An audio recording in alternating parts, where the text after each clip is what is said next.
క్రీస్తునందు ఆయన చేసిన పని అయ్యున్నాము. జాషువా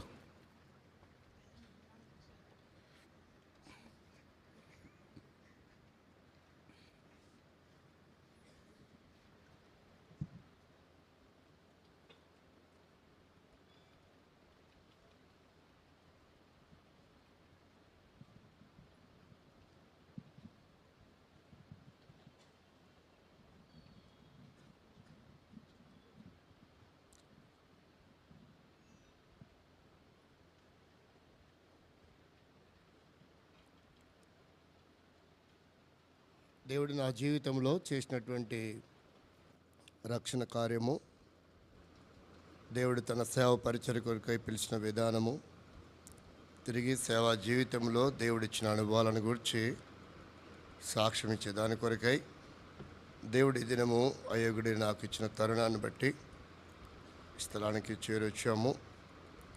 దాని ముందుగా దేవుని వాక్యంలో నుండి కొన్ని మాటలు చదువుకొని ప్రార్థన చేసుకున్న తర్వాత దేవుని జీవితంలో చేసిన వాటిని బట్టి కొద్ది నిమిషంలో మీతో సాక్ష్యము పంచుకుంటాను. మొదటి వచనము 4-5 వచనాలు నా జీవితంలో దేవుడు అద్భుతంగా చేస్తూ వచ్చాడు. వాటిని చదువుకొని ప్రార్థన తర్వాత మొదటి వచనము ఫిలిప్పీ పత్రిక 1వ అధ్యాయం 30వ వచనం. ఫిలిప్పీ పత్రిక 1వ అధ్యాయము 30వ వచనం కలిసి చదువుకుందామండి. క్రీస్తునందు విశ్వాసం ఉంచటం మాత్రమే కాగా ఆయన పక్షమున శ్రమపడటయు ఆయన పక్షమున మీకు అనుగ్రహింపబడెను. రెండవదిగా ఇర్మియా గ్రంథం 1వ అధ్యాయము 10వ వచనం. ఇర్మియా గ్రంథం 1వ అధ్యాయము 10వ వచనం. పెళ్లగించుటకును, విరగొట్టుటకును, నశింప చేయుటకును, పడద్రోయుటకును, కట్టుటకును, నాటుటకును నేను ఈ దినమున జనుల మీద, రాజ్యముల మీద నిన్ను నియమించి ఉన్నాను. మూడవదిగా చూస్తే 2వ దినవృత్తాంతముల గ్రంథం 1వ అధ్యాయము 12వ వచనం. 2వ దినవృత్తాంతముల గ్రంథం 1వ అధ్యాయం 12వ వచనం.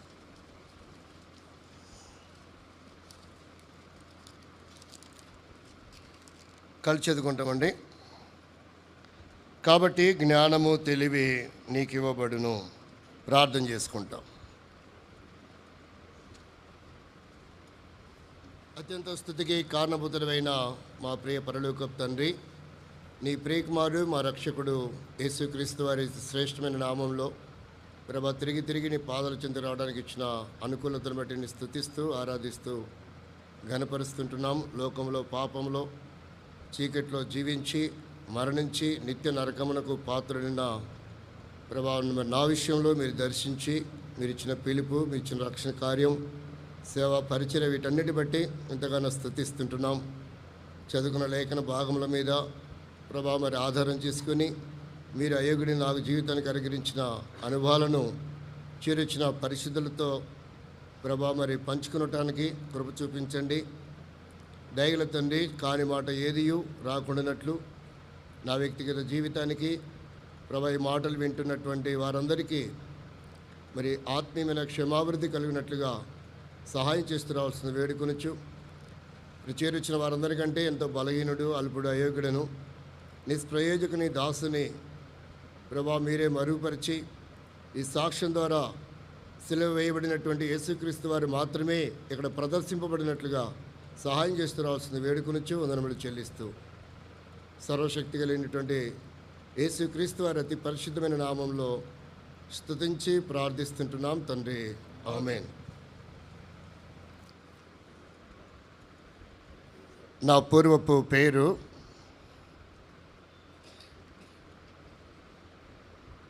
నేను జన్మించినప్పుడు ఒక విచిత్రమైన నామకరణం చేస్తూ వచ్చారు.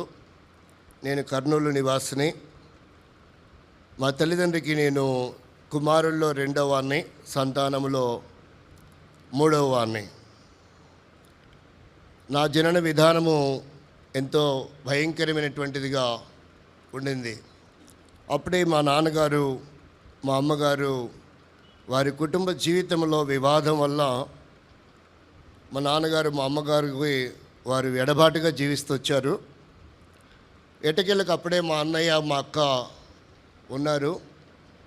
నేను తల్లి గర్భంలో ఉన్నప్పుడే కొంతమంది సహోదరులు ఆమెతో పంచుకున్న విషయం ఏంటంటే, ఆ అబ్బాయి తిరిగి వస్తాడో రాడో తెలియదు, మరి నీకేమో చేతిలో ఒక బాబు, మరి భుజం మీద పాప ఉంది కదా, మరలో గర్భంలో మరొక శిశువును మోయటం అంత అవసరమా, కాబట్టి తొలగించేసుకుంటే మంచిది కదా అన్నటువంటి సలహా ఆమెకు ఇవ్వడం వలన ఆమె కూడా ఏం చేసిందంటే ఆలోచించింది కాబోలు. తన జీవితంలో ఆ మాటలను నమ్మేసి రకరకాల ఆహార పదార్థాలన్నీ కూడా తను భుజిస్తూ వచ్చింది. తర్వాత ఎటకెలకు దేవుని సంకల్పం ఏర్పాట్లున్నాను కాబట్టే నేను పడిపోవడానికి లేక పోగొట్టుకోవడానికి ఆమె ఎన్ని ప్రయత్నాలు చేసినా, ఎన్ని ఆహార పదార్థాలు భుజించినా దేవుని చిత్తం నా జీవితం నెరవేర్తొచ్చింది. చివరికి నేను జన్మించినప్పుడు ఇప్పుడు కనబడుతున్న ఆకారంలో లేనని, ఒక్కపొడి కలరు అంటే ఇక్కడ స్నఫ్ కలర్ అని పిలుస్తారేమో, ఒక్కపొడి కలర్లో జన్మించినప్పుడు ఏమైందో ఎవరికి అర్థం కాలేదు. కాబట్టి ఇది ఎట్టకెళ్ళి బతుకడు, చనిపోతాడు, ఎక్కడైనా పాడేస్తారండి అని కూడా చాలా చిన్నగా, అంటే ఒక కిలోన్నర బరువు కలిగినటువంటి దేహంతో జన్మించినటువంటి స్థితి. ప్రభు యొక్క మహాకృప ఉంది కనుక వాస్తవికంగా మా అమ్మగారు అయితే తను చంపుకోవాలనుకునేది, కానీ ప్రభు నన్ను బ్రతికించాడని నేను నేటి వరకు నమ్మగలుగుతున్నాను. మా ఇంట్లో ఎవరు కూడా మా నాన్న వైపు కానీ మా అమ్మగారి వైపు కానీ అసలు యేసుక్రీస్తు అంటే ఎవరికి తెలియదు. అలాంటి విగ్రహారాధన కుటుంబంలో, హైందవుల కుటుంబంలో నేను ఒకడిగా జన్మిస్తూ వచ్చాను. విచిత్రం ఏంటంటే, దేవుని యొక్క మహాకృప నా 7వ ఏటనే దేవుడంటే ఎవరు అనే ప్రశ్నతో ప్రారంభించబడి, నేను దేవుని యొక్క సత్యాన్ని, నిజమైన దేవుని తెలుసుకోవాలన్నటువంటి దృక్పథము కలిగి జీవించడం ప్రారంభిస్తూ వచ్చాను. ఆ సమయంలో స్కూల్లో జాయిన్ చేస్తూ వచ్చినారు మా నాన్నగారు తిరిగి కలిసిన తర్వాత. కానీ నాకు మాత్రము స్కూలు చదువు దాని గురించిన ఆలోచన లేదు, కానీ అసలు దేవుడు ఎవరు ఉన్నారా లేదా. మా నాన్నేమో హనుమంతుని సేవిస్తాడు, మా అమ్మగారేమో మరి శివుని సేవిస్తుంది, మా అన్నయ్యేమో అయ్యప్పని సేవిస్తాడు, మా అక్కేమో మరి డోన్ దగ్గర రంగాపురంలో ఉన్న ఆయన్ని నరసింహస్వామిని సాని సేవిస్తుంది, మా తమ్ముడు ఒకరిని సేవిస్తాడు, మా చెల్లి కూడా ఒకరిని సేవిస్తుంది. నేనెవరిని సేవించాలి? మా ఇంట్లో ఒక పెద్ద దేవాలయం లాగా ఉండేది. ఏదైనా శుభకార్యం లేక పండుగ వస్తే ఎవరు కూడా సాయంకాలం 5 గంటల వరకు భోజనం చేయకూడదు. మా అమ్మ పిండి వంటలు వండిన తర్వాత ఆ దేవుళ్ళు అనబడుతున్న వారి ఎదుట పెట్టి సాయంకాలం తినాలి. ఆమె మడిగట్టుకొని ఒక ప్రత్యేకమైనటువంటి విధానంలో ఆ పూజ కార్యక్రమంలో నిమగ్నమై ఉండేది. అలాంటి విచిత్రమైన కుటుంబంలో దేవుడు జన్మింప చేస్తూ వచ్చాడు. మా అమ్మగారు నేటి వరకు కోడిగుడ్డు కూడా ఆమె అంటుకోదు. అలాంటి కుటుంబంలో జన్మించడానికి దేవుడు అనుమతిస్తూ వచ్చాడు. బట్ అలాంటి కుటుంబంలో నేను ఒకరోజు అడిగాను, దేవుడు అంటే ఎవరిని పూజించాలంటే, ఆ దిక్కుమాలిన యేసు ప్రభువుని తప్ప ఇంకెవరినైనా పూజించు, ఎవరినైనా పూజించవచ్చు, మనం మసీదు కూడా వెళ్ళొచ్చు అని చెప్తూ ఉంటే నేను అనుకున్నాను, మరి ఆయన దిక్కుమాల ఆయన అయితే ఆయన ఎట్లా దేవుడు అయినాడు, వీళ్ళందరూ ఎందుకు వెళ్తున్నారు? ఆ బాల్యదినాల్లో నా అన్వేషణ ప్రారంభమైంది. దాదాపుగా 7 సంవత్సరాలు స్కూల్కి వెళ్తున్నాను, కానీ వారు రాసుకోవడము, పాఠాలు వినడం ఏం లేదు. ఒక్కొక్క వ్యక్తిని కదిలిచ్చి దేవుడు అంటే ఎవరు, ఒక బాబుని అడిగారు, ముస్లిం బాబుని అడిగితే, మా ఇంట్లో మా నాన్నకి వాళ్ళు 12 మంది పిల్లలంట, అందరికీ అల్లానే దేవుడు అన్నారు. ఒక హిందూ క్రైస్తవుని అడిగితే వాళ్ళు 8 మంది పిల్లలంట, అందరికీ యేసుప్రభువే దేవుడు అన్నారు. మరి వీళ్ళ దేవుడు బాగానే, మాకెందుకు ఇంతమంది ఉండాలి అనేటువంటి ప్రశ్న అసలు ఉన్నారా లేదా. కాబట్టి నేను తెలుసుకోవాలి. అలా ప్రారంభమవుతూ వచ్చింది అన్వేషణ నా జీవితంలో. ఎటకెలకు అది ప్రబలుతూ వచ్చింది. నాకు చదువు మీద కానీ వ్యక్తుల మీద కానీ ఎలాంటి ఆలోచన లేదు. బంధువులు, స్నేహితులు, రక్త సంబంధికులు, ఈనాటికి నాకు ఒక స్నేహితుడు కూడా లేడు. అది అంత విచిత్రమైనటువంటి జీవితం నా జీవితం. ఎవరు ఏమి నాకు మనసులో మెదలో ఎంతసేపు నా దేవుడెవరు దేవుడెవరు అలాగ ప్రారంభించి కొద్దిగా గొప్ప చదువుకొని ఆ తర్వాత నా జీవితంలో అంతా కూడా ఇంకా దేవుని గురించినటువంటి అన్వేషణ ప్రారంభిస్తూ రావడానికి దేవుడు అనుమతిస్తూ వచ్చాడు. ఇది మాత్రమే కాదు, విచిత్రంగా నేను యెరూషలేము మందిరం కర్నూలుకి వెళ్ళడానికి బాప్తిసం తీసుకుని ఆత్మీయంగా ఎదగడానికి వెళ్ళాను. అంటే వేద గ్రంథాల సారాంశము అన్నీ కూడా అందరినీ పురోహితులని వారిని వీరిని అడిగి కనుక్కొని సత్యాన్ని తెలుసుకోవడానికి ప్రయత్నం చేస్తూ వచ్చాను. చివరికి బైబిల్ కూడా చదివి దాంట్లో ఏముందో తెలుసుకుందామని ప్రయత్నం చేస్తూ వచ్చాను. అయితే వేదాలలో ఉన్నటువంటి, ఇప్పుడు అన్నీ చెప్పలేను, సమయం కూడా నాకు సరిపోదు, వేదాలు ఉపనిషత్తులలో ఉన్నటువంటి అనుభవాలు అన్నీ కూడా నాకు ప్రామాణికంగా కనపడడం లేదు. ఒక ప్రామాణికమైనటువంటి నామం కానీ ఒక ప్రామాణికమైన గ్రంథం కానీ నాకు నిర్ధారించుకోవడానికి అవకాశమే లేకుండా పోతూ వచ్చింది. శివుడేమో కైలాసంలో ఉంటాడంట, మరి ఆయన సేవిస్తే కైలాసానికి వెళ్ళాలా, మరి ఈయననేమో స్వర్గంలో ఉంటాడంట, ఇలాగ వైకుంఠమని ఇలా రకరకాలుగా పిలుస్తున్నారు. ఎవరిని ప్రామాణికంగా తీసుకోవాలా? భారతం ప్రామాణికమా, భగవద్గీత ప్రామాణికమా, వేదాలు ప్రామాణికమా, ఖురాన్ ప్రామాణికమా, ఉపనిషత్తులు ప్రామాణికమా, లేక బైబిల్ ప్రామాణికమా? ఏది తీసుకోవాలో అర్థం కాలేనటువంటి పరిస్థితుల్లో నా జీవితము ఉంటూ వచ్చింది. ఎటకలకు నేను దేవుని తెలుసుకోవాలి. చాలామంది పురోహితులను చివరికి మోరీ సాబులు కూడా అడుగుతూ వచ్చాను, దేవుడు అంటే ఎవరో చెప్పండి అంటే వారు దేవుడు అంటే ఎవరో చెప్పరు, అల్లాహ్ అంటారు, లేదంటే అనంత కరుణామయుడు అపాల కృపాశీలుడు అని మాత్రమే చెప్తారు. కాబట్టి దేవుడు అన్నటువంటి పదానికి సరైన నిర్ధారణ నా జీవితంలో ఇప్పుడు కూడా తెలియలేనటువంటి పరిస్థితిలో నా బాల్య దినాలు గడుస్తూ వస్తూ వచ్చాయి. చివరికి నేను రక్షింపబడుతూ వచ్చాను. వేదాల ప్రకారంగా ఖురాన్ ప్రకారంగా చూసినప్పుడు బైబిల్లో యేసుక్రీస్తు నిజమైన దేవుడు, ఆయన ఒక్కడే ప్రజాపతి, ఆయన ప్రజల కొరకు ప్రాణం అర్పించినవాడు, రక్తం చిందించినవాడు అనేటువంటి విధానం నాకు అర్థమవుతూ వచ్చింది. అయితే శ్లోకంలో మొదటి భాగం మాత్రం ఉచ్చరిస్తున్నారు కానీ రెండో భాగం గురించి ఆలోచన చేయడం లేదనిపించింది. సర్వ పాప పరిహరత పురుషం అవశ్యకం తద్రక్తం పరమాత్మైన బలిదాన పుణ్యయాగము అంటే తద్రక్తం పరమాత్మైన పుణ్యయాగము అనే విషయము ప్రక్కన పెట్టేస్తుంది సనాతన ధర్మం. ఆ రక్తము భగవత్ స్వరూపుడై ఉండాలి, పుణ్యపురుషుడిదై ఉండాలి. అలా చూస్తే అన్ని నామాలు పరిశీలించినప్పుడు ఏ నామము కూడా నాకు తెలియరాలేదు. నేను పరిశీలన చేస్తూ వచ్చినాను. పరిశీలనలో కృతాయుగంలో దాదాపుగా 17,28,000 సంవత్సరాలు అప్పుడు ఎవరైనా ఎలాంటి వారు జన్మించారో చూస్తే ఎవరు తారసపడలేదు నా జీవితంలో. ఆ తర్వాత త్రేతాయుగంలో 12,96,000 సంవత్సరాలు ఎవరైనా వచ్చారని చూస్తే అప్పుడు కూడా ఎవరు కూడా తారసపడలేదు. ఆ తర్వాత మరలా గమనిస్తూ వచ్చాను, అన్వేషణ చేస్తూ వచ్చాను.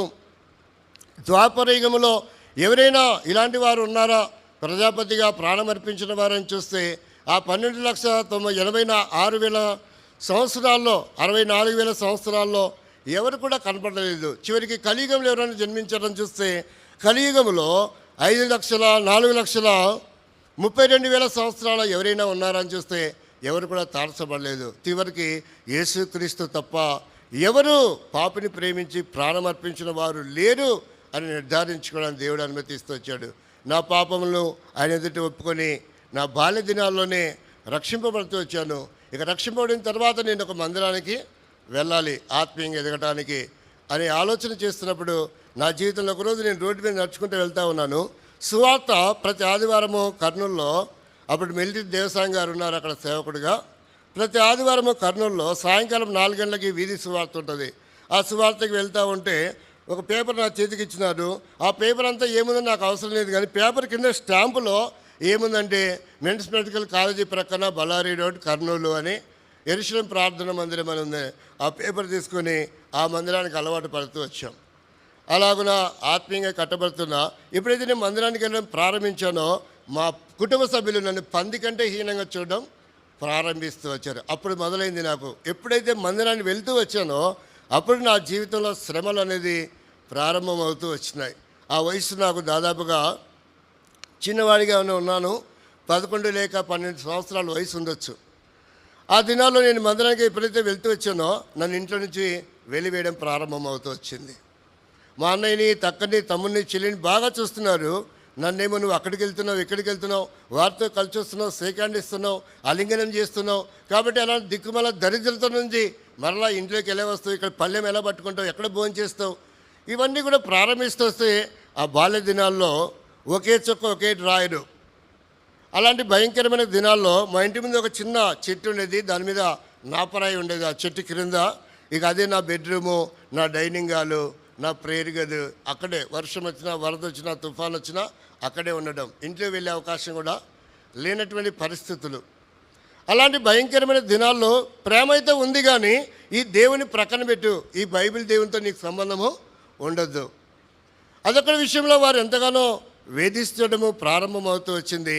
ఎటకెలకు దేవుని మహాకృపను బట్టి నా జీవితంలో 1990 సంవత్సరము 9వ నెలలో 18వ తారీఖున ఆదివారం సాయంకాలం 6:50 సువార్త కూడిక ప్రారంభమైంది. ఆ రోజు నేను చివరి రోజు అనుకున్నాను, ఇంకా ఈ బైబిల్తో కానీ చర్చతో కానీ నాకు ఏ సంబంధాలు ఉండవు, ఇదే లాస్ట్ రోజు, ఇక నా జీవితంలో మరలా సుఖం, సంతోషం, తల్లిదండ్రులతో ఆనందంగా నేను జీవిస్తాను అనుకుని ఆ రోజు వచ్చాను. అప్పటికే మీటింగ్ ప్రారంభమైంది.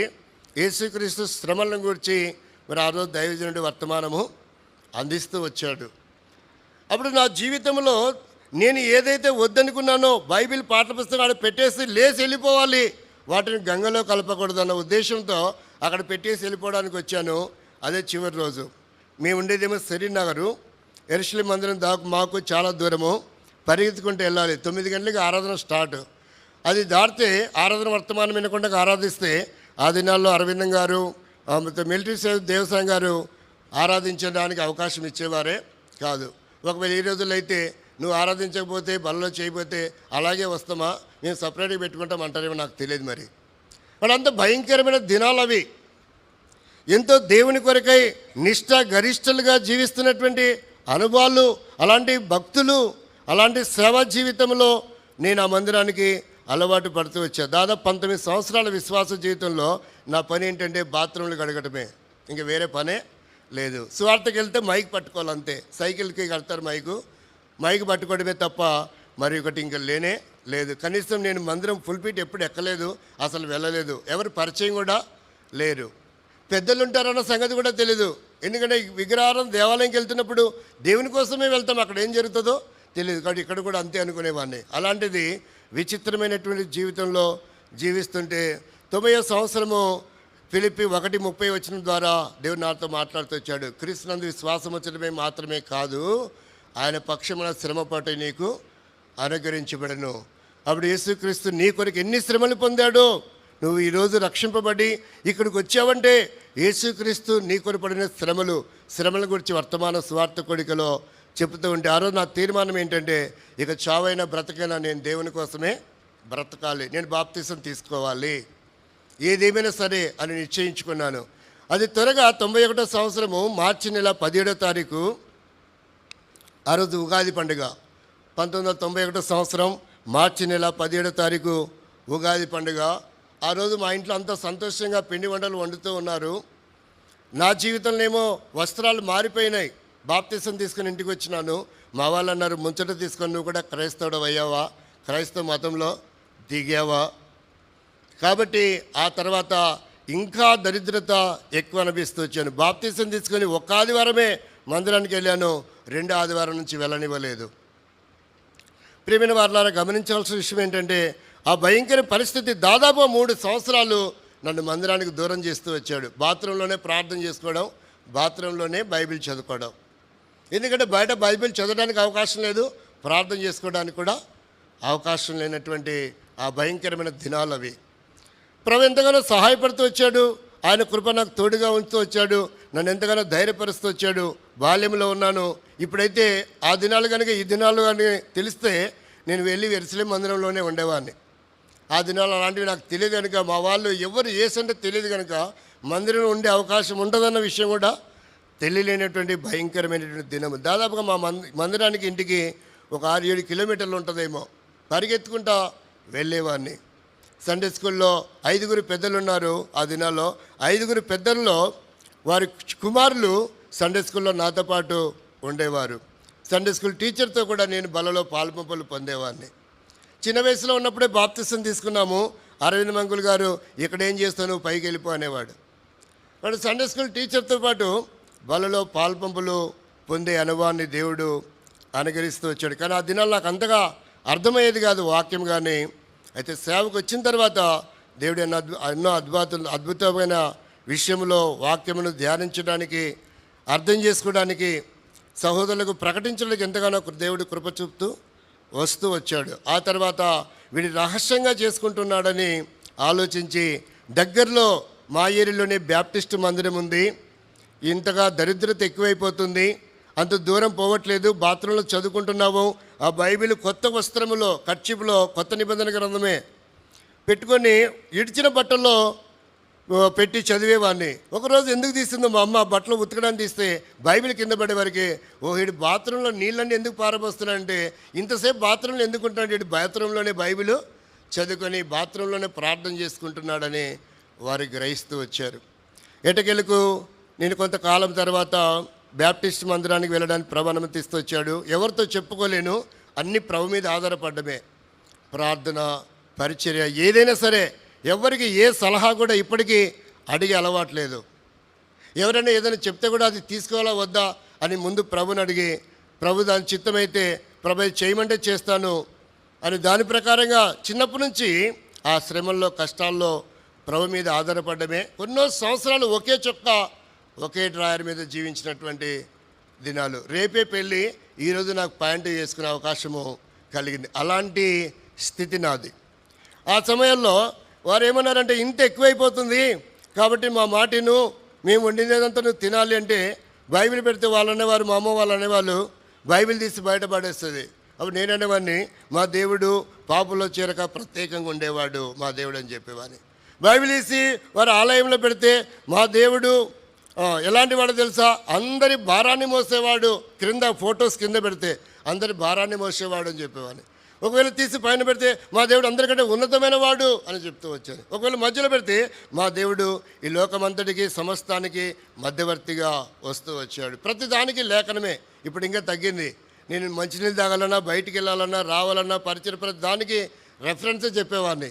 ఈ మధ్య కాలంలో వాటిని తగ్గించుకుంటూ వచ్చాను. అందరికి వీడికి పిచ్చి పట్టింది. చాలామంది అన్నారంట, మీ వాడికి బాగా పిచ్చెక్కింది, వాళ్ళు చేతబడి చేసినట్టున్నారు బైబిల్ దేవుని వాళ్ళు, కాబట్టి మీ వాడి పెళ్లి చేసేయండి, ఆ పిచ్చి పోతుంది అంటే సడన్గా నాకు వివాహం. నాకేమని చెప్పారంటే, నువ్వు పెళ్లి చేసుకుంటే నువ్వు చర్చికి పోవచ్చు అని చెప్పినారు. ఆమెకేమని చెప్పారంటే, ఆ అబ్బాయిని ఎలాగైనా చర్చికి వెళ్ళకుండా ఆపాలి, బ్రహ్మస్తంగా వాడారామని.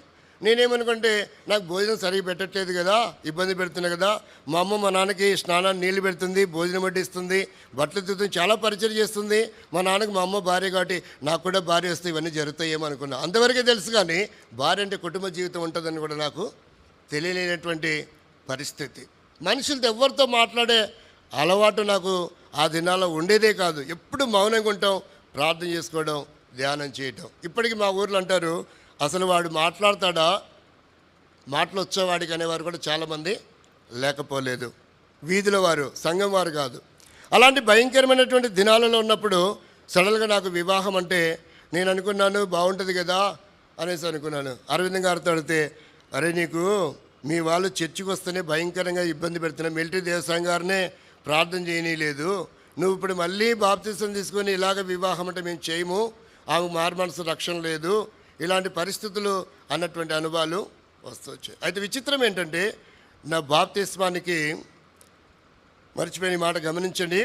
మార్చి 17వ తారీఖు 17వ తారీఖున 97వ సంవత్సరం బాప్తిసం తీసుకున్నాము. ఆ రోజు 52 మంది బాప్తిసం తీసుకుంటే, బ్రదర్స్కి ఏమో బాపట్ల రాజారావు అంకుల్ గారు ఇస్తూ వచ్చారు, సిస్టర్స్కి అరవింద్ అంకుల్ ఇస్తూ వచ్చారు.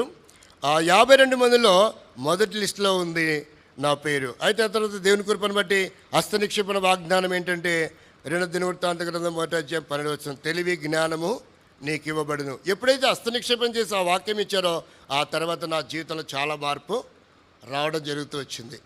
ఎలాగైతే నాకు తెలియకుండానే దేవుడు విశ్వాసం ఇచ్చినప్పుడు నా పాపమునకు పక్షవాలన చేయబడుతూ వచ్చిందో, అలాగనే దేవుడు నన్ను ఈ వాగ్దానం ఇచ్చి నా తల మీద చేపెట్టి ప్రార్థించినప్పుడు నా జీవితం ఎంతగానో పరివర్తన చెందడము, ప్రజ్వలింపడము నేను చూస్తూ వచ్చాను.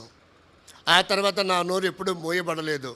ఎప్పుడైతే వాగ్దానం ఇస్తూ వచ్చారో ఎప్పుడెప్పుడు సువార్త ప్రకటించాలి, ఎప్పుడెప్పుడు సువార్త చెప్పాలని నాకు వ్యక్తిగత పరిచయం అంటే చాలా ఇష్టం. చాలా పర్సనల్గా మాట్లాడాలంటే ఆ వ్యక్తి రక్షింపబడే వరకు వదిలిపెట్టే అలవాటు లేదు. కానీ ఇలా నిలబడి చెప్పేదానికంటే సంఘంలో వ్యక్తిగతంగా చెప్పడం అంటే ఎంత ఇష్టమో, ఆ ఇష్టాన్ని వర్ణనాతీతం, వర్ణించలేనిక. దేవుని యొక్క మహాకృపను బట్టి ఆ వాగ్దానం నా జీవితంలో ఈరోజు ఇలాగ నిలబడడానికి అవకాశం కలిగించింది అని నేను నమ్ముతున్నాను. అంత మాత్రమే కాదు, ఎన్నో డినామినేషన్స్ ఉండగా అద్భుతమైన విధానంలో అపొస్తల కార్యం 2:42 ప్రకారముగా, అపొస్తల కార్యం 26:19 ప్రకారంగా ఈ ప్రత్యక్షతలోనికి దేవుడు తీసుకురావడం, అది ఆ విశిష్టతని నేను వర్ణించలేను. ఎన్నో డినామినేషన్స్ ఉన్నాయి, మా ఇంటికి దగ్గరలోనే ఉన్నాయి. కానీ ఇంత దూరము యెరూషలేము మందిరానికి రావడం అనేది అదొక బృహత్తరమైనటువంటి కార్యముగా నా జీవితంలో నేను పరిశీలిస్తూ వచ్చాను. వేద గ్రంథాల పరిజ్ఞానము దేవుడు దినదినము అభివృద్ధి చేస్తూ వచ్చాడు. ఒకరోజు ఖురాను ధ్యానిస్తున్న దినాల్లో దాన్ని పరిశీలిస్తూ వచ్చాను. కొన్ని సంవత్సరాలు, 7 సంవత్సరాల కాలంలో ఖురాన్లో ఎక్కడ కూడా రక్తం చిందించబడాలని లేదు, అసలు పాపక్షమాపణ అని లేదు. దాదాపుగా ఖురాన్ అంతా కలిసి చాలా చిన్నదేగా నేను గమనిస్తూ వచ్చాను. ఎలా గమనిస్తూ వచ్చానంటే 30 కాండాలు, 114 సూరాలు, సూర అంటే అధ్యాయములు, 114 సూరాలు, 6236 ఆయతులు, 83,430 పదాలు, 3,23,760 అక్షరాలు కలిగి ఉంది ఖురాను. ఎక్కడ కూడా పాపక్షమాపణ కొరకే రక్తం చిందించబడాలని కనబడము లేకుండా నేను చూస్తూ వచ్చాను. ప్రతి గ్రంథము ఈరోజు వరకు కూడా నేను కలిగి ఉన్నాను. గ్రంథాల పరిజ్ఞానం అంటే నాకు బాగా ఇష్టం. తెలియంది తెలుసుకోవాలంటే నా జీవితకాలం అంతా తెలుసుకోవాలన్నదే నా అభిప్రాయము. నాకు తెలుసు అన్నటువంటి ఆలోచన ఇప్పటివరకు లేదు. 22 సంవత్సరాల సేవా జీవితంలో ఇక ముందు కూడా ఉండదు బహుశా. నాకు తెలుసు అంటే నేను ఇక్కడే ఆగిపోతాను. నేను తెలుసుకోవాలి అనుకుంటే ఎంతైనా ముందుకి వెళ్ళడానికి అవకాశం ఉంది అనేది దేవుడు నాకు నేర్పిస్తూ వస్తూ వచ్చాడు. ఇది మాత్రమే కాదు, అలాంటి విచిత్రమైనటువంటి పరిస్థితులలో ఎన్నో సంవత్సరాలు దేవుని మందిరానికి వెళ్ళాను. అక్కడ నా పరిచయం ఏమీ లేదు. ఎప్పటికీ కూడా నేను కనబడేవాడిని కాదు. అయితే ఒక అలవాటు మాత్రం ఉంది మందిరంలో. ఇక్కడ నుంచి వరుసగా కూర్చునే అలవాటు ఉంది, మొదటి లైన్ నుంచి చివరి లైన్ వరకు. నా అలవాటు ఏంటంటే, ప్రభా ఈ వారము ఎవరు కూర్చుంటారో నాకు తెలియదు, ఇక్కడ కూర్చున్న వ్యక్తికి రక్షణ దయచేయి. ఇది నా అలవాటు. రహస్య జీవితంలో ప్రార్థనా జీవితం అంటే మహా ఇష్టము. ఇక దాని మించిన పరిచయం లేదు అనేది దేవుడు నాకు నేర్పిన అలవాటు. కొంతమంది అడిగారు, అంకుల్ వాళ్ళు ఏరా ఒకరోజు ఇడ కూర్చుంటావు, ఒకరోజు ఆడ కూర్చుంటావు, రోజు మారుతూ ఉంటుంది, ఏంటి నీ స్థలము అంటే కొంతమంది రిజర్వేషన్ ఎడ కూర్చున్నట్టు లేచిపో నేను కూర్చున్నాలా అనే వాళ్ళని చాలామంది చూస్తారు సేవా జీవితంలో. కానీ నేను అలా కాదు.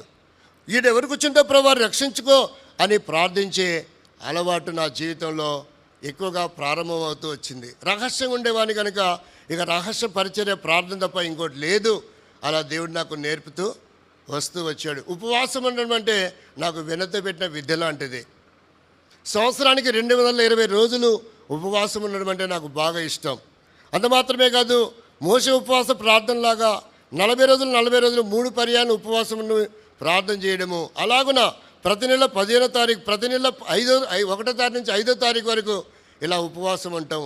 ఎంతగానో దేవుడు నాకు నేర్పిస్తూ వస్తూ వచ్చాడు. ఆ ఉపవాస ప్రార్థనలో ప్రభు మీద ఆధారపడి ప్రతి దాని కొరకై ప్రభు మీద ఆధారపడము నాకు నేర్పుతూ వచ్చాడు. సడన్గా నా వివాహం అయిపోయింది, 3 పిల్లలు కూడా జన్మిస్తూ వచ్చారు.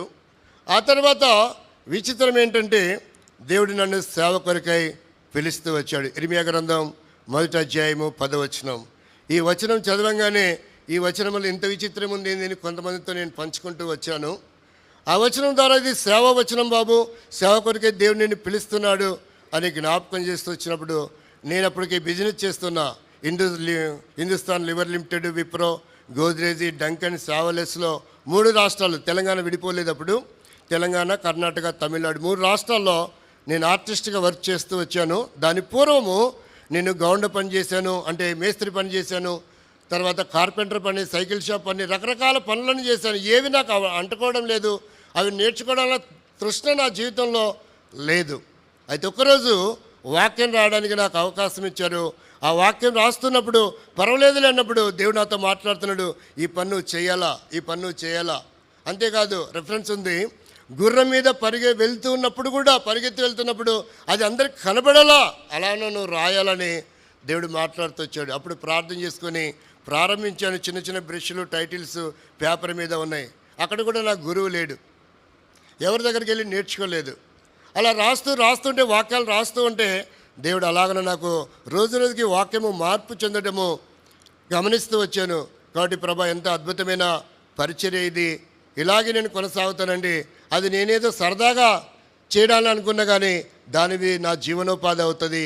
కొన్ని వందల మంది నా క్రింద పనిచేస్తారు, 3 రాష్ట్రాల్లో పనిచేస్తానని నేను ఎప్పుడూ ఊహించలేదు. నా స్థితి ఎలాగంటే సోమవారం నుంచి ఆ శనివారం వరకే నా దశమ భాగం 2,50,000 అవుతూ వచ్చింది. ఆ స్థాయికి దేవుడు హెచ్చించిన తర్వాత సేవ పిలిచాడు. సడన్గా నేను సేవ చేయాల్సిన పరిస్థితి ఏర్పడుతూ వచ్చింది. అప్పుడు అంకుల్ గారితో పంచుకుంటే ఆ దినాల్లో ఇప్పుడు మనకి ఇక్కడ ఉన్నటువంటి విల్సన్ బ్రదర్ ఎబ్రోన్కి వచ్చినట్టున్నాడు. అంకుల్తో పంచుకుంటే, అరే బాబు ఇలా కష్టం ఉంది, విల్సన్ పంపిస్తే ఆ బ్రదర్ కొంచెం అప్పుడు ఆ దినాలు ఏదో డిస్టర్బ్ అయి ఉన్నట్టున్నాడు మానసికంగా, మరి ఇలా జరిగింది కాబట్టి ఇప్పుడు పంపించలేను, మరి పంపిస్తే మీ వాళ్ళ ద్వారా సమస్య వస్తుంది, మీ కుటుంబ సభ్యుల ద్వారా ప్రార్థన చేసుకో, విశ్వాసంగా ఉండు, చాలు ఇలాగే ఉంటే అభివృద్ధి పొందుతావని మరి అరవింద్ గారు మాట్లాడుతూ వచ్చారు ఆ దినాల్లో. ఇంకా దైవ సేవకుల మాట, ఇప్పటికీ దైవ సేవకులే కాదు, చిన్న పిల్లలైనా అరే బాబు ఇట్రారని పిలిస్తే ఆ పిలిచే మనసు నాకు ఇంపార్టెంట్, కానీ ఎలా పిలిచాడన్నది ఇంపార్టెంట్ కాదు, దానికి ఏమంత వాల్యూ ఇవ్వను. కాబట్టి చిన్నపిల్లలు పని చెప్పినా చెయ్యాలన్నదే నా ఉద్దేశం. నేనేమనుకుంటానంటే, ఈ పిల్లోడు కాదు నాకు చెప్పింది, ఇతనిలో దేవుని ఆత్మ ఉంది, దేవుని ఆత్మ చెప్పాడు అన్నటువంటి నమ్మకము నా జీవితంలో అలాగన ప్రారంభం అవుతూ వచ్చింది. నేను ఇన్ని సంవత్సరాలు కదా, ఇంత పెద్దోని కదా అనే ఆలోచన ఇప్పటికీ లేదు, ఇక ముందు కూడా రాదు. ఎందుకంటే నా జీవితంలో ఎప్పుడు కూడా నేను నేర్చుకోవాలి, నేను చేయాలి, ఎవరు ఏ పని అప్పగించినా నమ్మకంగా చేయాలి, అక్కడ సమయాన్ని వృధా చేయకూడదు, దేవుడు చూస్తున్నాడు, దేవుడు లెక్క అడుగుతాడు. ఇదే అనుభవం నా జీవితంలో ప్రారంభం అవుతూ వచ్చింది. ఒక రోజుకి వాక్యాలు రాసే విషయంలో 18-20 గంటలు కూడా రాసే అవకాశం దేవుడు అనుగ్రహిస్తూ వచ్చాడు. అలసట బడలిక ఏముండదు. నేను పరిశీలిస్తూ వచ్చాను. పరిశీలించడం ఎలాగుంటుందంటే, ఎప్పుడైతే నేను పని చేయలేదనుకోండి, ఆ దినాల విశ్వాసకున్న దినాల్లో పని చేయలేకపోతే అలసిపోయేవాడిని. పని చేస్తూ ఉంటే ఒక వాహనానికి బ్యాటరీ ఎలాగనో రీఛార్జ్ అవుతూ ఉంటుందో నా పరిస్థితి కూడా అదే. ఎంత పని చేసినా అలసట ఉండదు, ముఖంలో మార్పు ఉండదని చాలామంది గమనిస్తూ వస్తూ వచ్చారు. అనేకులు చెప్తుంటే, ఎలా వీలవుతుంది నీకు, ఎలా వీలవుతుంది? ఏమో దేవుని కృప అండి. ఒకసారి నన్ను ఇక్కడ కూడా రాజరత్నం అంకుల్ గారు అడిగారు, అబ్బాయి ఏంట్రా ఎట్లా చేస్తున్నావు అంటే, చేతులు నొప్పి పెట్టావా అంటే, అంకుల్ నా చేతులకు యుద్ధం నేర్పు, నా విరేళ్ళకి పోరాటం నేర్పని రాత్రి ప్రార్థన చేసుకున్నా అంటే, నిజమేరా అబ్బాయి కరెక్టేనేమో, లేకపోతే నువ్వు రాయలేవు చేయలేవు అన్నటువంటి మాటలు కూడా జ్ఞాపకం చేస్తూ వచ్చారు. విచిత్రం ఏంటంటే, ఆ తర్వాత వ్యాపారం అభివృద్ధి అవుతూ వచ్చింది. ఇక దేవుడు మాట్లాడుతున్నాడు, ఒక షాప్ పెట్టాలని నువ్వని. షాప్ పెట్టాలన్నప్పుడు అరవింద్ అంకుల్తో మాట్లాడితే, సరే బాబు షాప్ ఓపెన్ చేస్తామని సత్యనారాయణ టెంపుల్ ఎదురుగా ఒక వాక్యం పెట్టమని దేవుడు మాట్లాడుతున్నాడు. అప్పుడు నీవును నీ ఇంటి వారును రక్షింపబడుతున్న వాక్యము నేమ్ బోర్డు కంటే పైన పెట్టుకో, షాప్ ఓపెన్ చేసుకొని దేవుడు మాట్లాడితే షాప్ ఏర్పాటు చేసాం. ఆ తర్వాత వ్యాపారం పెరిగింది, 3 షాపులు ఇంకా ఓపెన్ చేస్తూ వచ్చాం. వర్కర్స్ ఎక్కువైపోతున్నారు, రాష్ట్రాల పరిచర్య పెరుగుతూ వచ్చింది, వ్యాపారం ఇంకా అభివృద్ధి అవుతుంది. దేవుడు ఎప్పుడైతే సేవ పిలిచాడో, ఇవన్నీ విషయాలు మా ఇంట్లో వారికి ఎవరికి తెలియదు, వారికి ఎవరికి ఏం చెప్పేవాని కాదు, అలవాట్లేదు నాకు అలా చెప్పడం కూడా. అలాగన ఒక్కోసారి 10,000 రూపాయలు 10 రూపాయలకు వడ్డీ తెచ్చుకున్న రోజులు కూడా ఉన్నాయి. లక్షల వ్యాపారం ప్రారంభించినప్పుడు 10 రూపాయలు ఇంట్రెస్ట్ పెట్టుబడి పెట్టడానికి ఏమి లేనప్పుడు. కంపెనీ వర్క్స్ ఎలాగుంటాయంటే, మార్చి నెల కల్లా బిల్లు పెట్టాలి, మార్చిలో బిల్లు క్లెయిమ్ చేస్తారు. కాబట్టి అలాంటి లక్షల రూపాయలు పెట్టుబడి పెట్టాలి, ఒక్కోసారి కోట్లు కూడా పెట్టాల్సిన పరిస్థితి ఏర్పడినప్పుడు ఆ వర్క్ అంతటితో అయిపోయింది. అయితే దేవుడు సేవ పిలిచాడు, పెద్దంతో మాట్లాడితే ఆయన వద్దన్నాడు. నేను మరలా వ్యాపారంలోనికి వెళ్ళిపోయినా. అయితే మొదటి సంవత్సరం వ్యాపారంలో 40 లక్షలు కాంట్రాక్ట్ చేస్తే నేను 5 లక్షలు అప్పు పడుతూ వచ్చాను. అయితే సేవ పిలుపుని ప్రక్కన పెట్టాను. 2వ సంవత్సరంలో మరలా నేను వ్యాపారం చేస్తూ వస్తే నాకు దాదాపుగా 70 లక్షలు మిగిలాల్సింది 7 లక్షలు అప్పు అయింది. ఇప్పుడు మొత్తం 12 లక్షలు నాకు అప్పు అవుతూ వచ్చింది. నేను ప్రార్థన చేస్తూ ఉన్నాను, ఇంకా ఆ రోజు పని మానేస్తాను. ప్రభా నాకు లాస్ రావాల్సిన కారణం ఏంటి, నా తప్పేంటో చెప్పు, నేను సరి చేసుకుంటానని ప్రార్థన చేస్తుంటే యోహాను సువార్త 15వ అధ్యాయంలో వచ్చిన మాట్లాడుతూ నాకు వేరుగా ఉండి నువ్వు ఏమీ చేయలేవు. తల్లిదండ్రులు హింసించినా నీ కొరకే జీవించాను, చిత్రహింసలు పెట్టినారు, బాల్యం నుంచి నేను లోకంలో కలిసిపోలేదు, తొలగిపోలేదు, నమ్మకంగా నీ సొమ్ము నీకు ఇస్తున్నాను, పరిచయం చేస్తున్నాను, ఇంకా ఏం వేరుగా ఉన్నాను ప్రభా అంటే సేవా పిలుపు విషయంలో నేను నిర్లక్ష్య పెడుతూ వచ్చాను. ఆ తర్వాత దేవుడు నాతో మాట్లాడాడు, ప్రభా నాకున్న అప్పు తీరితే నువ్వు ఎక్కడికి సేవకి వెళ్ళమంటే అక్కడికి వెళ్తాను, ఇంకా సంఘంతో సహవాసంతో నాకు పని లేదు, పిలిచింది నీవు, ఇక్కడ ఆటంకాలు అభ్యంతరాలు నా జీవితంలో ఎన్నో ఉన్నాయి అని నేను ప్రార్థన చేసుకుంటూ వస్తే మరలా మరొక వ్యాపారం ప్రారంభించాము. అది కాంటాక్ట్ వచ్చింది నాకు. అదేంటంటే ఏనుగు సర్కస్ జాడి బీడి అవుట్డోర్ అడ్వర్టైజర్గా పనిచేస్తున్నాం. దాదాపుగా నాకు 20 రోజుల్లో 40 లక్షల రూపాయల వరకు చేస్తూ వచ్చాము. 20 రోజుల్లో నా జీవితంలో ఇంకా 3 నెలలు ఉంది, మార్చి వరకు నేను వర్క్ చేయాలా. అయితే నా దగ్గర అమౌంట్ లేదు పెట్టుబడి పెట్టడానికి, పెయింట్స్ అవి వర్కర్స్కి ఇవ్వడానికి. ఆయన ఇంపటి అన్నాడు, ఇదిగో నువ్వు బిల్లు పెట్టుకో, చేసిన వరకు తర్వాత ఇస్తాము చూస్తాము, కానీ పని మాత్రం ఆపొద్దు అన్నాడు. ప్రార్థన చేస్తూ ఉంటే బిల్లు పెట్టాము 20 రోజులకి, 3 నెలల వరకుకి 20 రోజుల బిల్లు పెడితే నా పెయింట్స్ వర్కర్స్కి అన్నీ పోగా నాకు ఇంకా 12,50,000 మిగిలింది. ప్రభా నువ్వు ఎంత అద్భుతం చేసావు, నేను ఇంకా మాట ఇంటాను, నీకు లోబడతాను. ఆ అమౌంట్ అంతా షాప్స్కి అన్నీ కట్టేశాను. ఇప్పటికీ కొన్ని కోట్ల రూపాయలు నాకు రావాలి. అడ్వాన్స్లు ఇచ్చాను వర్కర్స్కి. వాళ్ళు అంటున్నారు, అన్న మేము పని చేస్తామంటే నువ్వు డబ్బు ఇచ్చావు కానీ అప్పుగా ఇవ్వలేదు కదా, నువ్వు పని చేయకుండా సేవకి వెళ్ళిపోయావు కాబట్టి మేము ఇవ్వలేము. 3 సార్లు అడుగుతాను ఏ వ్యక్తికైనా నాకు డబ్బులు ఇవ్వాలంటే, 4వసారి అడగనిక. నా అలవాటు అది, దేవుడు అలా నేర్పుతూ వచ్చాడు. నేను మాత్రం నాకు ప్రార్థన చేయండి అని కూడా ఎవరికి ఏం చెప్పే అలవాట్లేదు. దేవుడు నాతో 3 విషయాలు మాట్లాడుతూ వచ్చాడు. సేవకు వచ్చేటప్పుడు ఉడంబడిక ఏంటంటే నీ అవసరాలు ఎవరితో చెప్పకూడదు, ఎవరి మీద నువ్వు ఆధారపడకూడదు, కనీసం ప్రార్థన చేయని కూడా నీవు చెప్పకూడదు, ఇండైరెక్ట్గా అడుక్కున్న వాడివి అవుతావని దేవుడు నాతో మాట్లాడుతూ వచ్చాడు. ఆ తర్వాత అప్పు తీరిపోయింది. ఇంకా మా కుటుంబ సభ్యులతో ఏం చెప్పలేదు, ప్రార్థన చేసుకుంటున్న ఒక దర్శనం నేను చూశాను. ట్రైన్లో విపరీతంగా ప్రయాణం చేస్తున్నటువంటి దర్శనం ఒక సహోదరితో చెప్తే ఆయన ఏమన్నాడంటే, నేను దేవుడు విజయవాడకు సేవకు పిలుస్తున్నట్టున్నాడు, భారతదేశంలో నలుమూలల విజయవాడ నుంచి ట్రైన్స్ ఉన్నవి భారతదేశంకి, కాబట్టి నువ్వు సిద్ధపడడం లేదు, ఆలస్యం చేస్తున్నావు, సిద్ధపడు అని ప్రార్థన చేస్తూ వచ్చినాడు ఆయన. అయితే నేను కూడా ప్రార్థన చేసుకున్నాను, ప్రభా నీ చిత్తమైతే నన్ను పంపించంటే. చివరికి అప్పటికి నాకు 3 పిల్లలు ఉన్నారు, నా చేతిలో ₹1 కూడా సొమ్ము లేదు, నేను సేవకు బయలుదేరాలా, పలానా రోజు వెళ్ళాలని తీర్మానం చేసుకున్నాను. అయితే ఆర్టిస్టు కర్నూలులో జీవన్ అని ఒక బ్రదర్ ఉంటాడు, ఆర్టీసీ కండక్టర్ జోసెఫ్ గారు అని మరొక బ్రదర్ ఉంటారు. తమ్ముడు నువ్వు సేవకు పోతే మాకు ఒకసారి కనపడు, చెప్పు, ప్రార్థన చేస్తాం వెళ్దువు కానీ అన్నారు. అయితే వారు కనపడలేదు. ఆ దినం నాకు మొబైల్ కూడా లేదు. ఆటో పిలిపించుకున్నాను, లగేజ్ పెట్టుకున్నాను, బయలుదేరుతుంటే 1 కిలోమీటర్కి దగ్గరలోకి వెళ్ళిన తర్వాత వారు నాకు ఎదురుపడ్డారు. వెళ్తామన్నవంట కదా, వెళ్ళిపోయాడా లేదా కనుక్కుందామని. అప్పుడు నా దగ్గర ఒక చిల్లిగవ్వ కూడా లేదు, పిల్లలు భార్య కూడా ఇంటి దగ్గర ఉంది. బయలుదేరుతుంటే వారు చూసినటువంటి సమయం ఏంటంటే ప్రార్థన చేసి ఒక కవర్ ఇచ్చారు. ఆ కవర్లో వారికి వెళ్ళిపోయినారు 500 ఉన్నవి. ఆటో వన్ అక్కడ మరలా వెనక్కి తిప్పి మా భార్యకు ₹100 ఇచ్చి నేను 400తో విజయవాడ బయలుదేరాను. అది దాదాపుగా 1998 నుంచి నేను సేవలో ఉన్నాను. మరి కుటుంబంతో వెళ్ళడానికి దేవుడు అనుమతిస్తూ వచ్చాడు.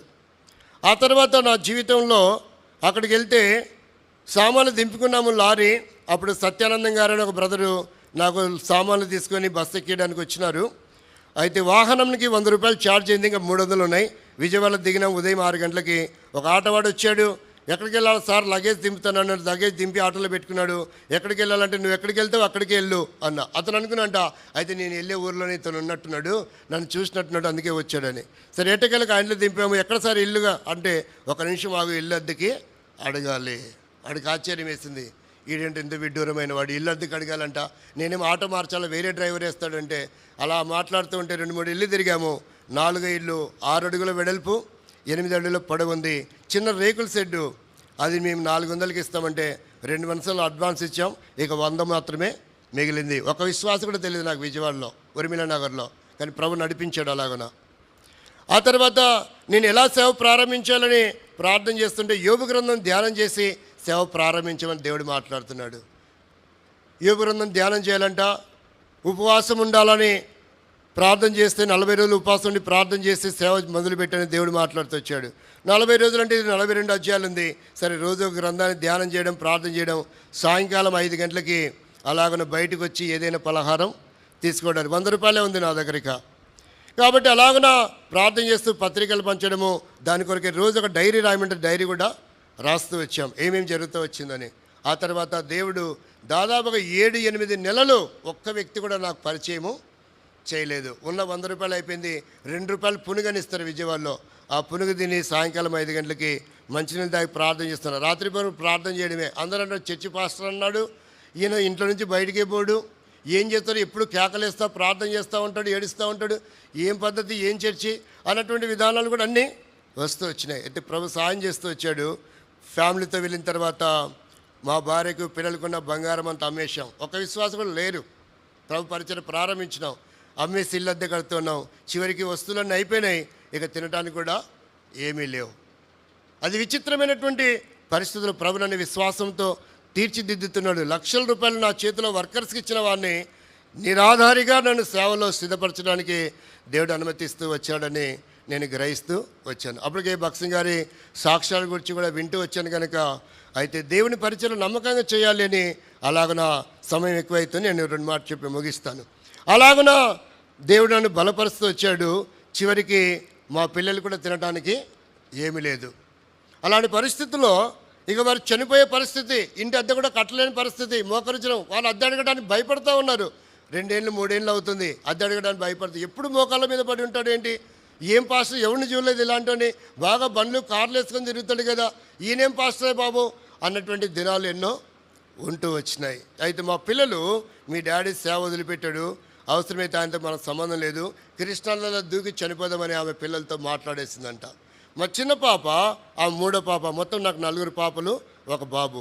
చిన్న పాప అప్పటికే మాటలు కూడా రాలేదు. విజయవాడకి మేము సేవకి వెళ్తున్నప్పుడు ఆ పాపకు అన్ని ఇప్పుడు విజయవాడ మాటలే, రాయలసీమ భాష ఏమీ తెలియదు ఆ పాపకి. ఆ పాపతో అందంట, డాడీ నువ్వు మాకు భోజనం పెట్టలేవంట కదా, ఏసే కూడా పెట్టలేడంట కదా, ఇంకా అలాంటప్పుడు ఎందుకు డాడీ ఇక్కడ ఉంటాం, కృష్ణాలో దూకి చనిపోదామంటుంది మమ్మీ అని.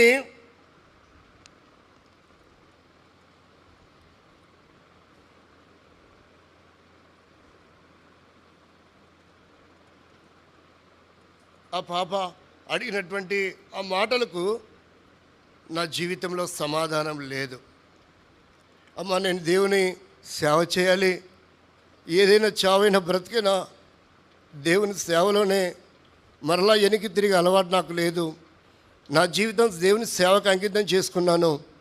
పోషిస్తే ఆయన పోషిస్తాడు, చస్తే చంపుతాడు. ఒక ఎమ్మెల్యే కుమారుడు ఉపవాసం ఉండి చచ్చిపోతే ఎమ్మెల్యేకి అవమానం, కానీ ఆ పిల్లలు కాదు.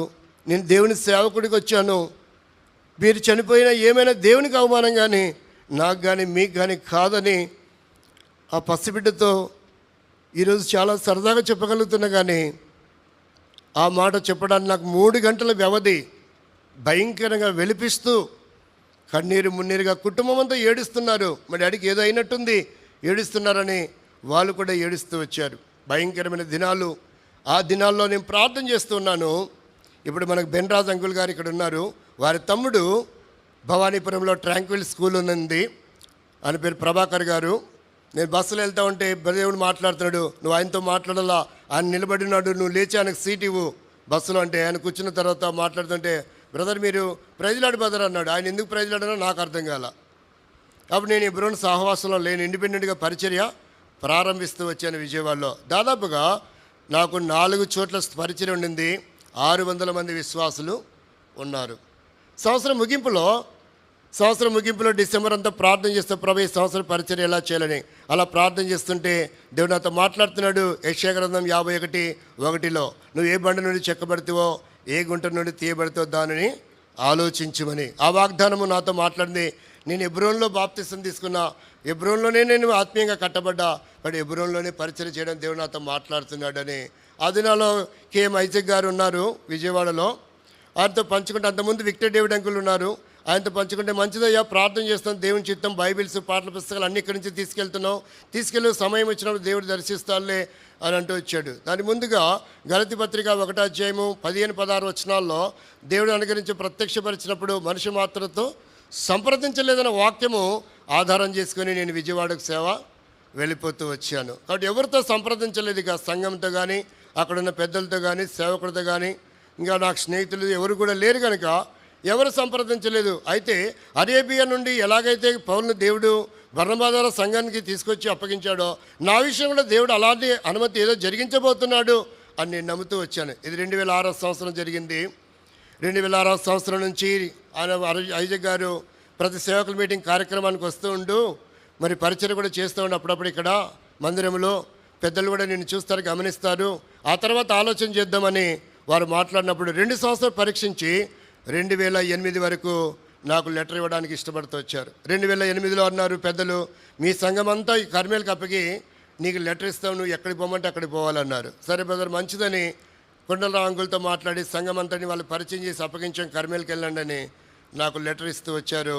నేను ఒక చోటికి వాస్తవికంగా అప్పుడు నేను గుణదలకి వెళ్ళాలి. బెన్రాజ్ అంగులలో ఇంట్లో సొంత ఇంట్లో ఆరాధన జరుగుతుంది సీఎను, ఆ ఇంటికి వెళ్ళాలని ఎక్కువగా ప్రకటింపబడుతూ వచ్చింది నాకు తెలియకుండానే.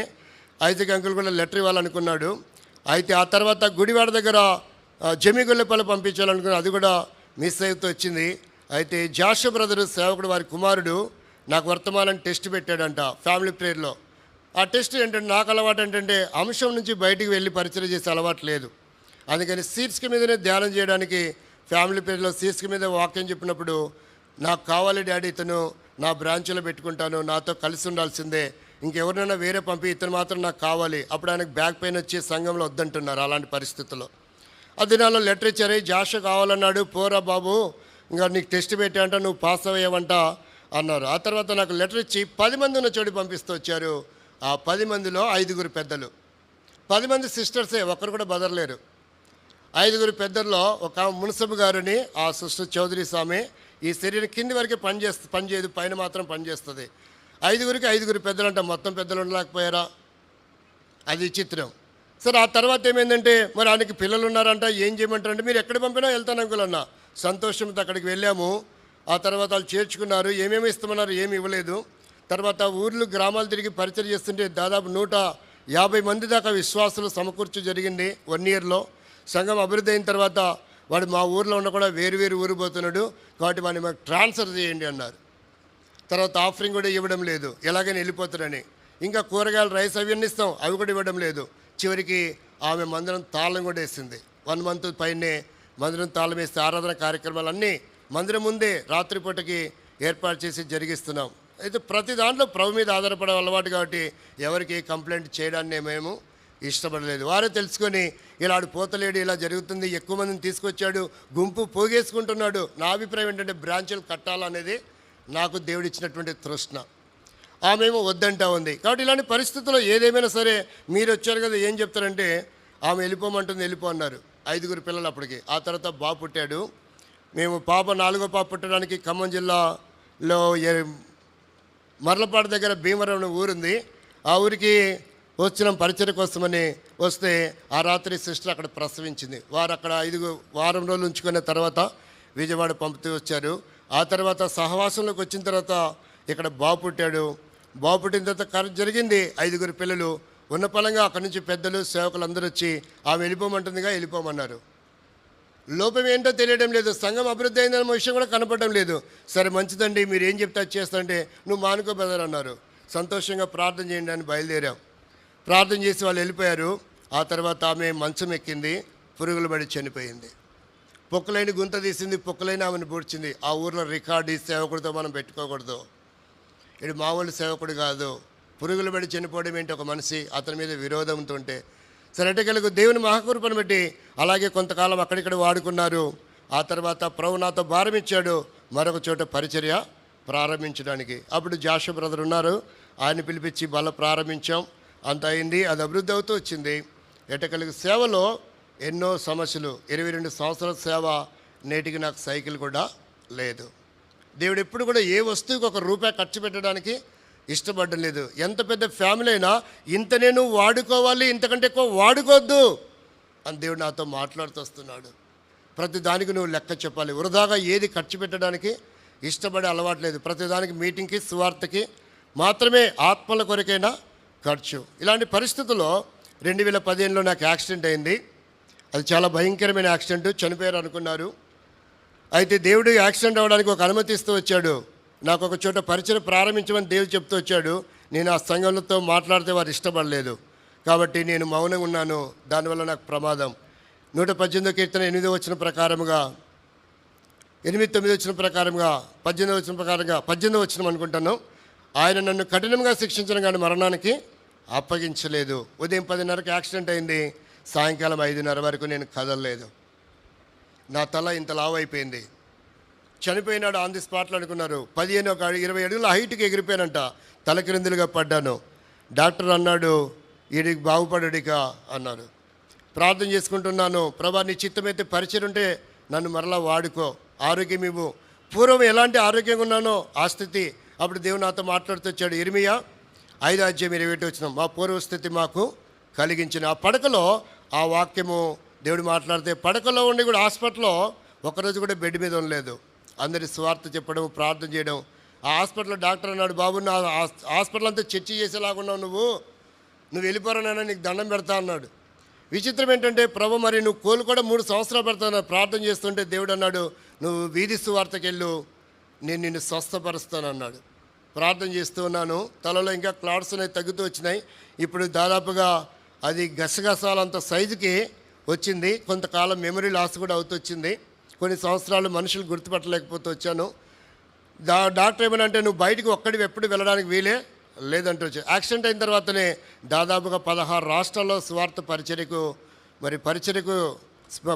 చేయడానికి వెళ్ళడానికి దేవుడు అనుమతిస్తూ వస్తూ వచ్చాడు. అద్భుతం ఏంటంటే, దేవుని యొక్క మహాకృప.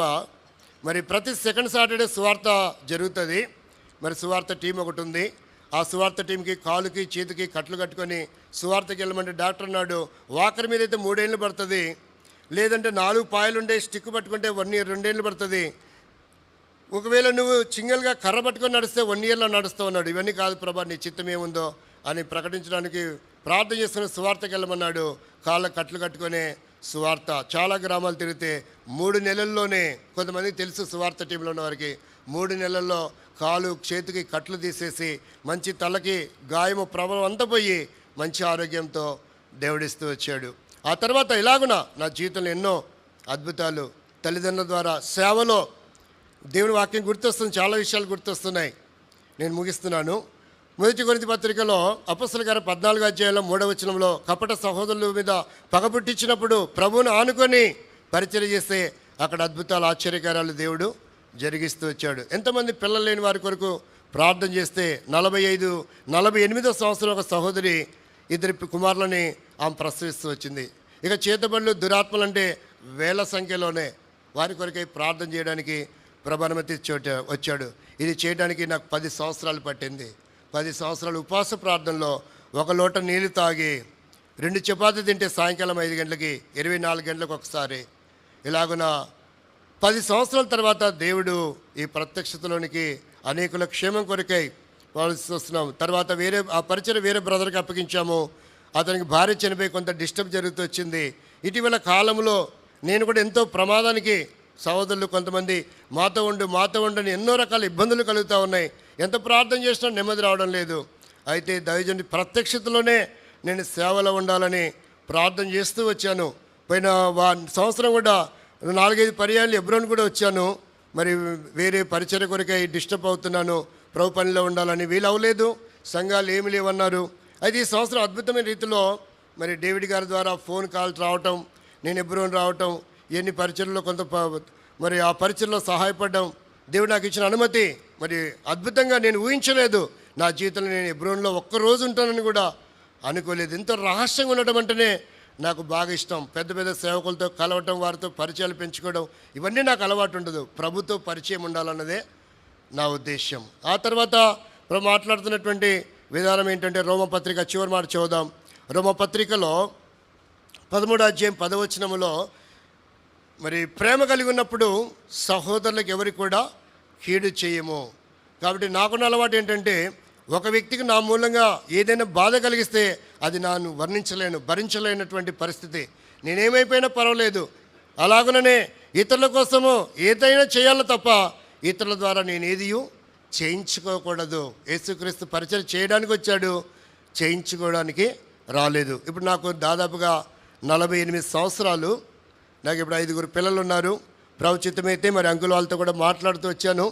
మరి దేవుని సంకల్పమున్న చోటికి పరిచయకు మరి దేవుడు అనుమతిస్తే మరి నాకు లిటరసీ పంపిస్తే దేవుని కొరకై జీవితకాలం అంతా నమ్మకంగానే సేవించాలని, మరి అలాంటి ప్రత్యక్షతలో ప్రభు పరిచయం చేస్తే ఈ సహవాసం ద్వారా నేను బాప్తిసం పొందాను, ఈ సహవాసం ద్వారా నేను పిలువబడుతూ వచ్చాను, ఈ సహవాసంలో మరలా 2008లో చేర్చబడుతూ వచ్చాను.